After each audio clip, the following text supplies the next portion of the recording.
ಪ್ಯಾಲೆಸ್ತೀನ್ಗೆ support ಮಾಡುವ ಕೆಲವು ಗುಂಪುಗಳು ಪೆಪ್ಸಿ, ಥಮ್ಸ್ ಅಪ್ ಹಾಗೂ ಇಸ್ರೇಲ್ನ ಕೆಲವು ಪ್ರಾಡಕ್ಟ್ಸ್ಗಳ ಬ್ಯಾನರ್ಗಳನ್ನು ಹರಿದು ಹಾಕಿ ಪ್ರೊಟೆಸ್ಟ್ ಮಾಡುವುದನ್ನು ನೀವು ಸೋಷಿಯಲ್ ಮೀಡಿಯಾದಲ್ಲಿ ನೋಡಿರಬಹುದು. ಆದ್ರೆ ಯಾವುದೇ ದೇಶದ ಒಬ್ಬ ದೊಡ್ಡ ಲೀಡರ್ ಹಾಗೆ ಬುದ್ಧಿವಂತವಾದ ಬಿಸಿನೆಸ್ ಮೆನ್ ಎಂದಿಗೂ ಇಸ್ರೇಲ್ನ ವಿರುದ್ಧ ಪ್ರೊಟೆಸ್ಟ್ ಮಾಡಿರುವುದನ್ನು ನೀವು ನೋಡಿರುವುದಿಲ್ಲ. ಅದು ಏಕೆ? ಇಸ್ರೇಲ್ ಜಿಯೋಗ್ರಫಿಕಲಿ ಸಣ್ಣ ದೇಶವಾದ್ರೂ ಇದರ ಇನ್ಫ್ಲೂಯೆನ್ಸ್ ಜಗತ್ತಿನಾದ್ಯಂತ ಇದೆ.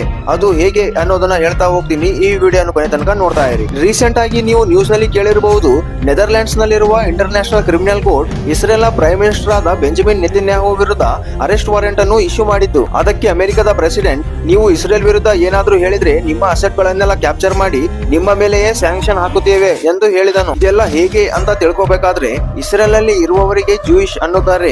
ಇವಾಗ ಪ್ರಪಂಚ ನಡೀತಾ ಇರೋದೇ ಈ ಜೂಯಿಶ್ ಜನರಿಂದ. ಈ ಜನರು ಟೆಕ್ನಾಲಜಿಯಲ್ಲಿ ತುಂಬಾನೇ ಮುಂದಿದ್ದು ಗೂಗಲ್, ಡೆಲ್, ಒರೆಕಲ್, ಆಂಡ್ರಾಯ್ಡ್ ಮತ್ತು ಇಂಟೆಲ್ ಕ್ರೋರ್ ಪ್ರೊಸೆಸರ್ ಗಳ ಹೆಸರನ್ನು ಕೇಳಿರಬಹುದು. 90% ಕಂಪ್ಯೂಟರ್ ಮತ್ತು ಟೆಕ್ನಾಲಜಿಗೆ ಇವುಗಳ ಬಳಕೆ ಆಗುತ್ತದೆ. ಇವುಗಳೆಲ್ಲದರ ಓನರ್ ಯಾರಂದ್ರೆ ಜೂಯಿಶ್ ಪೀಪಲ್ಸ್. ಫೇಸ್ಬುಕ್ ನ ಓನರ್ ಆದ ಮಾರ್ಕ್ ಜುಕರ್ಬರ್ಗ್ ಕೂಡ ಜೂಯಿಶ್.